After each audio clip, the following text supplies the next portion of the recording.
I went to the car repair place this week, and the mechanic came out and said, I couldn't repair your brakes, so I made your horn louder.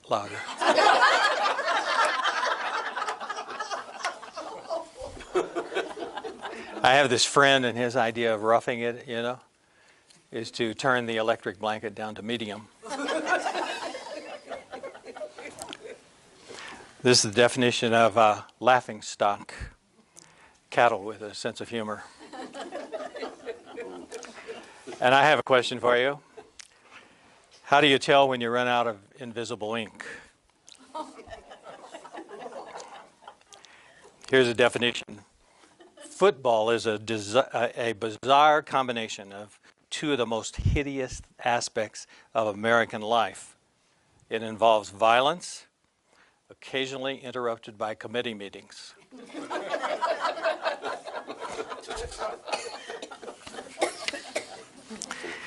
Definition of consciousness, that annoying time between naps. And as we all know, there are too many freaks, but not enough circuses these days. Love may be blind, but marriage is a real eye-opener. Some people say I'm indifferent, but I don't care.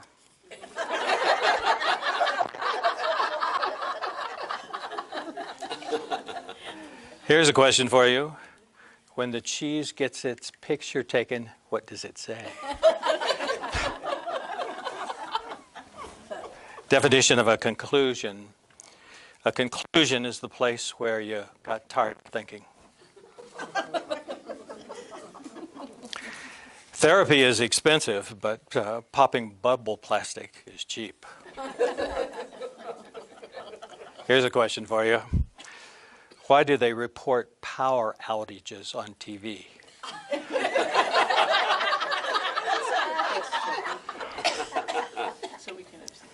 Here's another question for you. Is it true that cannibals don't eat clowns because they taste funny? Here's a definition of junk. Something you've kept for years and throw away 3 weeks before you need it. The early bird gets the worm, but the second mouse gets the cheese.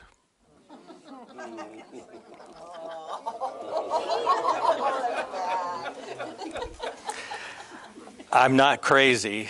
I've just been in a very bad mood for 30 years.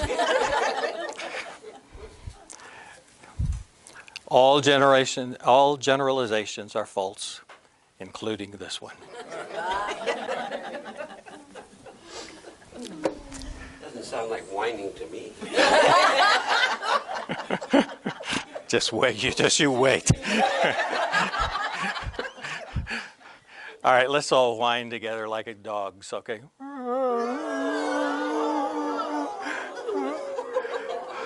Thank you so much. Alchemy is the transmutational process whereby you change poopiness into posies, or more commonly thought, lead into gold. The size of your soul is measured by the quality of your whining. I repeat, the size of your soul is measured by the quality of your whining. Here's the scriptural text for today. Don't do anything while whining, grumbling, whimpering, moaning, groaning, bickering, fault-finding, complaining, or bellyaching, because you're likely to contaminate the universe. Philippians 2:14, my translations.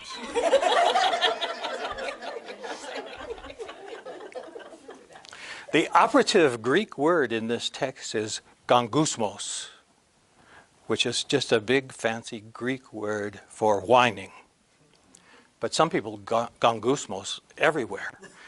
They gangusmos in the bank, They do it in the bathroom, etc., etc. It's all over the place. But my favorite word for whining comes from the Yiddish tradition, of course, kvetching.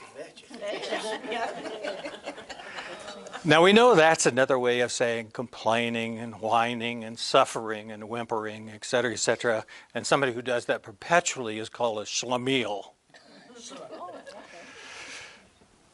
But the original literal understanding of the word fetch actually goes from a metaphor having to do with taking a large foot and trying to squeeze it into a small shoe.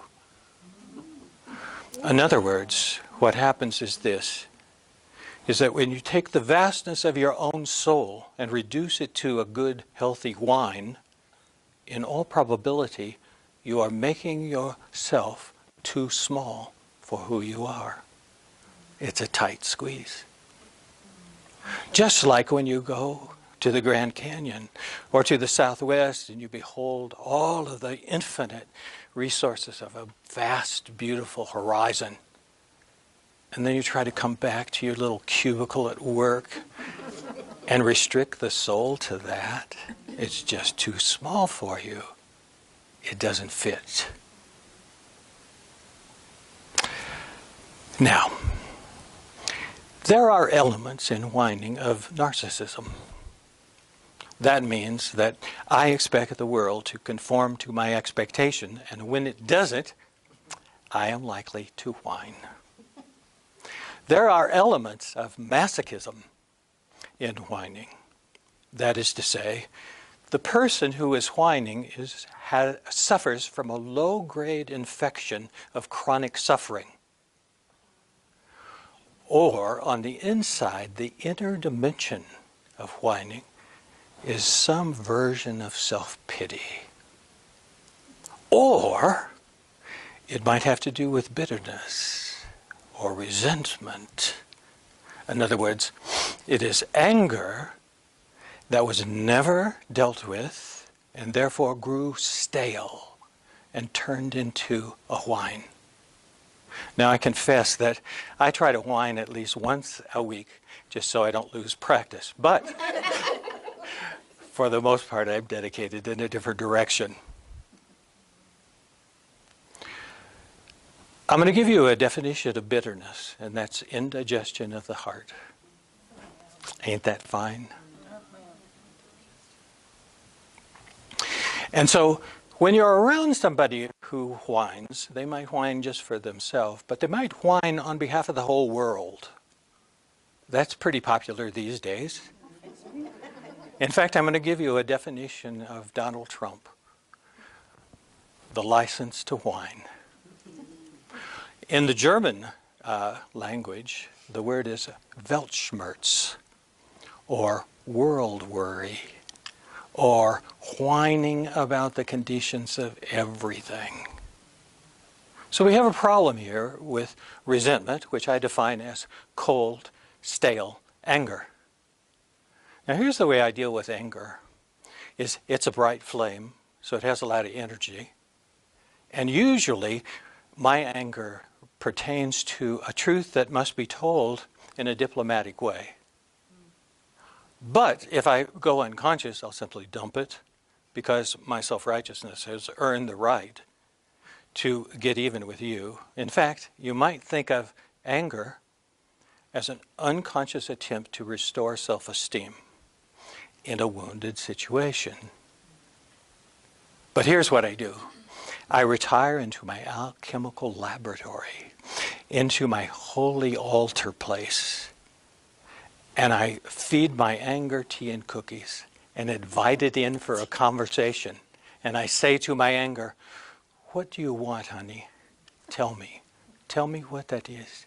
Tell me what your truth is, so that I can live it in an agreeable way and go to another stage of consciousness without ruining the world in the process, or without transmuting that fire of anger into the cold sliminess of resentment or bitterness. So, Here's my sense. A person who whines chronically is probably a disempowered person. They don't know how to speak their truth yet. They don't know how to use their anger in a beautiful kind of way. And so they become a victim instead. All of us are victimized by life at some time or another. And usually when we're younger, that is more inclined to happen. As Gurdjieff pointed out, the early part of our life is actually lived according to the law of hazard, meaning we don't have enough consciousness to do it in any other way. But let's say this. Let's say that you are victimized by some event in your life, and you allow that event to define the subsequent years. That's the difference between being a victim and basking in victimhood. Victimhood is a hell state. It is a prison that you elect to live in because you have allowed your life to be defined by unfortunate circumstances. And so, here's what I try to do when I'm dealing with some kind of whining or complaint or bitterness or resentment. I recognize that a complaint is actually an unconscious form of yearning. A person who whines or complains all the time at least knows what they don't want and what they don't like. So in other words, right from the start, they have a negative definition of themselves because they define themselves primarily by the not I rather than by their positive identity. And so here's what I do, is I try to alchemize all my complaints into yearnings. In other words, I know what I don't want in a relationship, a particular quality or whatever. I convert that into a yearning, and by the time I go to talk to the person, I don't have to dump on them my anger, nor do I have to overwhelm them with my complaint. I can say, I'm yearning for another level of being with you, and here's what it looks like. My inspiration that has come to me is that I don't want to be snide. I don't want to harm you. I don't want to make negative remarks. I want to pursue the path of beauty with you. And listen to the way I talked just then. Because what I basically said was, I am willing to do this, and I am inviting you into the same project. Not you are wrong or you should change, but that I am yearning for something deeper, and it is taking me to another level. And I am inviting you to come along for the show. So if you think of complaining as an unconscious form of yearning, and if you think of whining as the megaphone for bitterness, that, in other words, it's the monastery bell that's trying to wake you up when you whine, because it's basically saying, underneath all of this is some yearning that you're not paying attention to. And what if you translate that into your relationships with other people? Now, the secret in all of this lies in that wonderful, famous quotation from Einstein, which is no problem is ever solved at the same level of consciousness at which it was created. And so, look at this. It's hardly ever the case that I have a particular complaint that I don't want you to do this, or I don't want you to do that. That's too small. Do you understand? What's actually going on is I'm wanting a whole different level of consciousness. Not just that you would behave on the same level that we're stuck in, but that we would aspire to another level of consciousness. And so what I do there is I transmute a complaint into an invitation. And the invitation is provide spaciousness for the other person that I'm talking to. And the only things that I ask for are the things that I'm willing to give myself.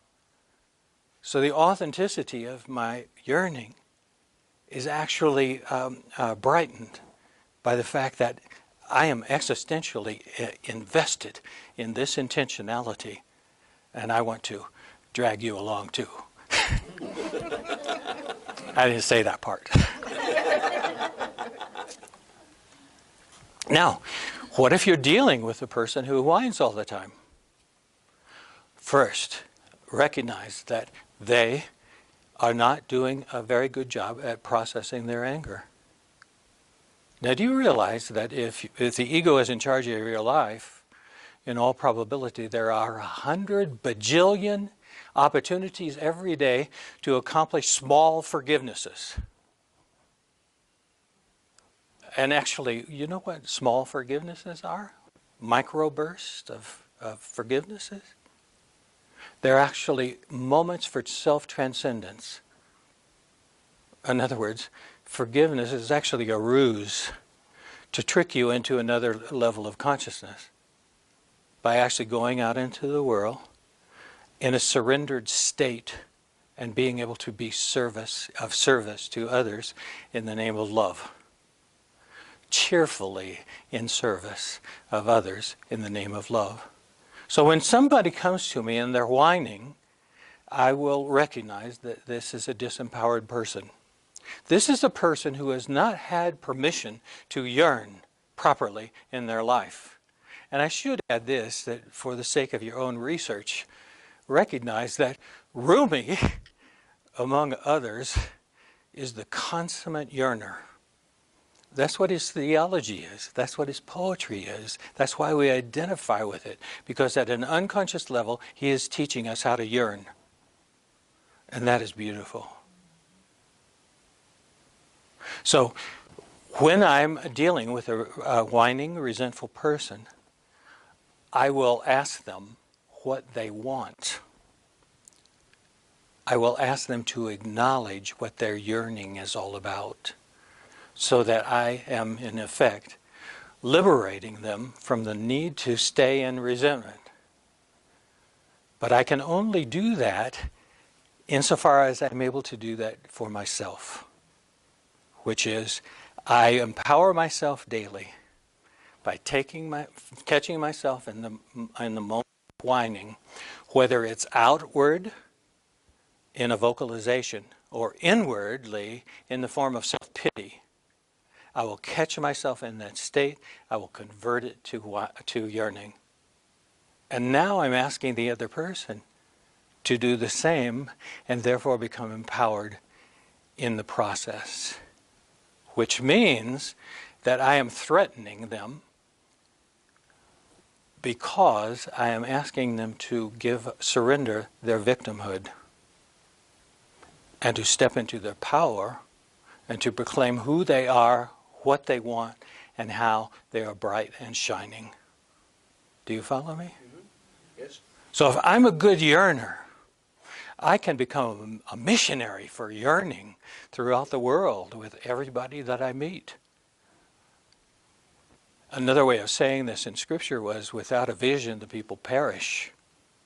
And in a certain sense, yearning is your own personal, private vision of who you might become. Huh? Is this good? Yes. Now remember this. Here's the shadow side of New Thought. And New Thought, for the most part, tries to handle whining by repressing it and by being positive. Well, as a result, you miss out on all the alchemy because you don't get to know what the truth of your whining actually is. And you never convert it into a wholesome, declarative activity of positive yearning. In other words, what I've done is I've taken my anchor, that bright flame, that vitalizing energy, alchemized it into yearning, and now I am here wholeheartedly present in the beauty of the vision and the aspiratory nature of my true self. Hey? In other words, repression neutralizes the source of energy. It cuts us off from the energy that's necessary to sustain joy. Follow? Okay. Now, do you remember the story of Pollyanna? I love that story. And she, you have to realize that, first of all, she suffered the loss of her mother because her mother died in childbirth, giving birth to her. And then a bit later, her father, who was a minister, died also, and that's how she ended up with her aunt, or with a female parent, adopted, basically orphaned. And my sense is this, is that all of the ways in which the culture has discredited Pollyanna, and that particular term is used almost always in a pejorative way. We need to save Pollyanna from the cynics of our time. And what she did, what she managed to do is this, is her grieving amounted to living the legacy of her father. And her father had basically taught her the glad game, which was the ability to recognize in every situation something that was good that was actually going on. Furthermore, he gave her a locket, and inside the locket was a quotation from Abraham Lincoln, which was, "If you look for the bad in humankind, you are just likely to find it." Furthermore, he instructed her in the biblical tradition by pointing out that there are 800 some verses that are devoted to joy. So what is the glad game? It's the way in which she honored her father's legacy by taking all of his wisdom and applying it to her life. And it is a gritty way in which she dealt with the guilt of her mother dying in order to give birth to her. There are moments in life, shall we say, that all of us are Catholics and need to do penance. You know, in a certain sense, what I mean by this is that you start to do really good things because you have wounded somebody in your life and you want to make up for it. And maybe that person is not available in order to restore that relationship, but somebody else comes along and you can actually give that gift to them. And what she did was, I say, gritty. In the face of death and in the face of overwhelming guilt, she took her father's legacy and made the world more beautiful. I love that. Have you heard of the word chorophobia? That is not the fear of automobiles. Chara is the Greek word for joy, and phobia, of course, is the Greek word for fear.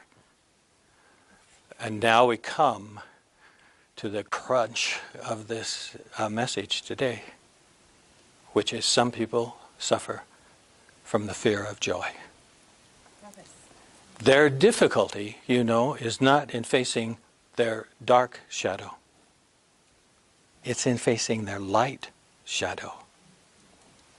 And in a certain sense, what a whiner does is use somebody else as their excuse for not becoming their beautiful self. I repeat, a whiner always has an excuse because it's them that did this and those people that did this, etc., etc. Don't be deceived. The problem does not reside in the people that they're criticizing. Actually, the people that they're criticizing serve as the necessary excuse to make certain that they do not realize their joy. Convenient. If we are the subject of whining, we are their convenient excuses. We are.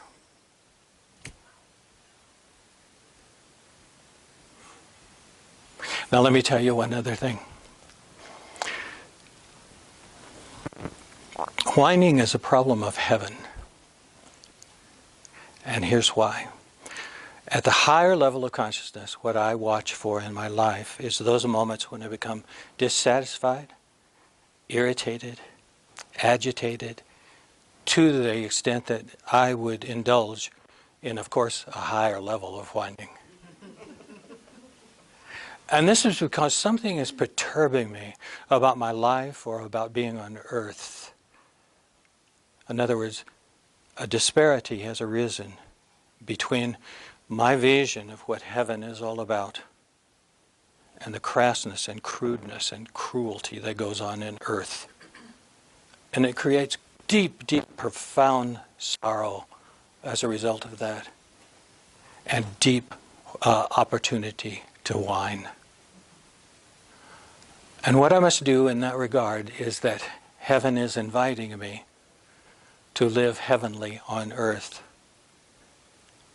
And whining is just the first attack of heaven in this context. It's the first way in which I know that I'm unsatisfied with something.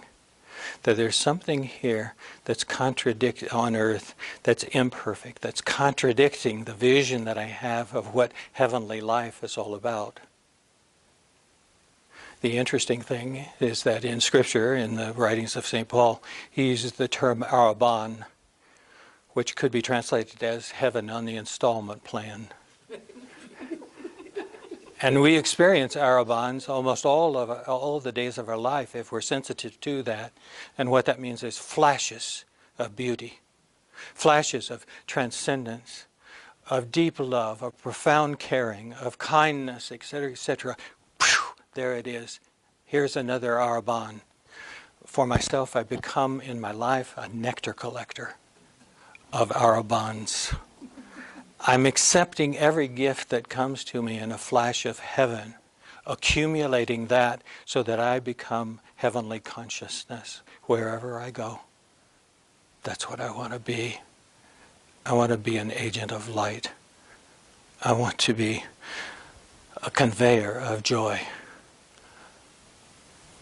And if you elect me, I promise to become the best Pollyanna in the universe.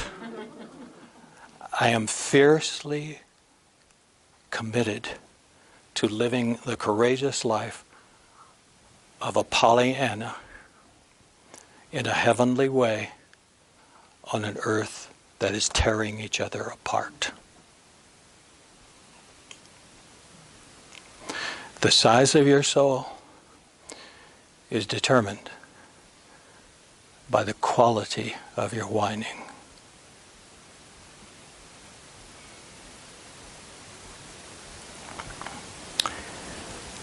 Let's meditate together.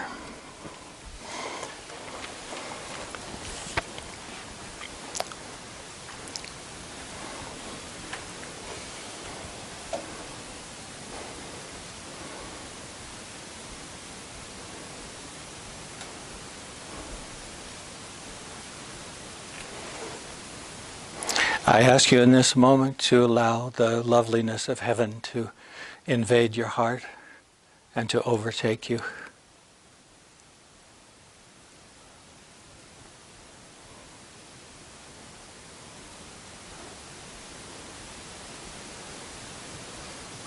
I ask you to resurrect the Pollyanna part of you that maybe got stomped on some years back.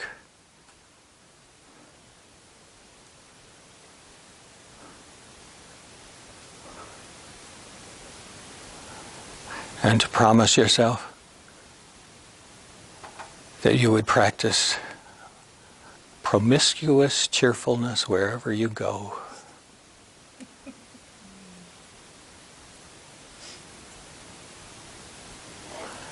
And allow the ferocity of all that energy to flow into you and be supportive of that.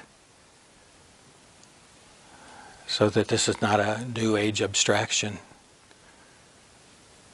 but an ever-burning passion of your true heart. Rawr.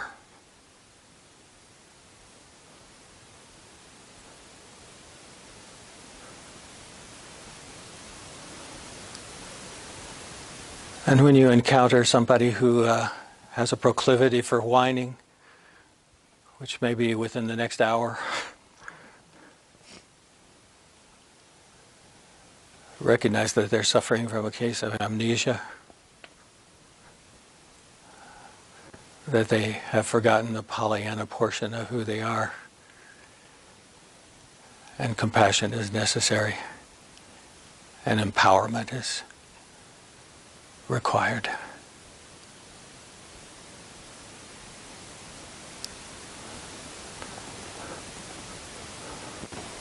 Keep your eyes closed and just take a hold of the hand of the person next to you.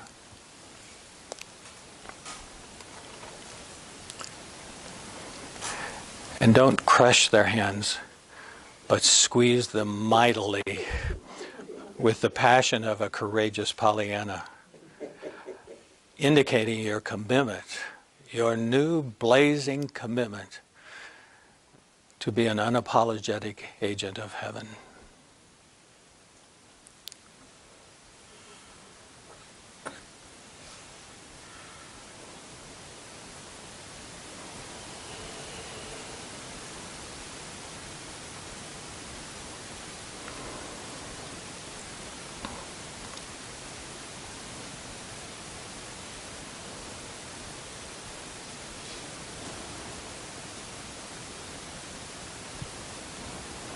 Amen, amen.